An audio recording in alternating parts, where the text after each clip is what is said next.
你個 cross jab 又慢又過唔到癮，咁記住要睇落去啦。咁首先第一步咧，你要學識 jab step 嘅發力。如果你未識 jab step 咧，就記得睇翻我哋上一集嘅內容啦。第二步咧，你就要用一邊手先運球，咁然後你做 crossover 嘅時候，你就會踩出3步，就係右左右咁樣踩，拍完右左右。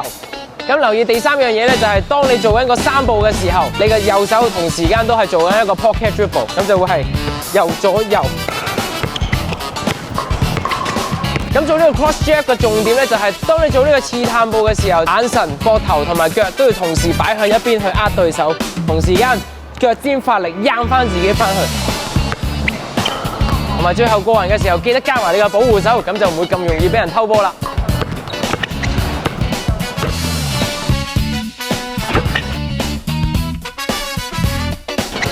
好，咁啊睇完記得翻去多啲練習啦，即係 follow 我哋學習更加多嘅籃球技巧，同埋留言話俾我哋知你想學啲乜嘢。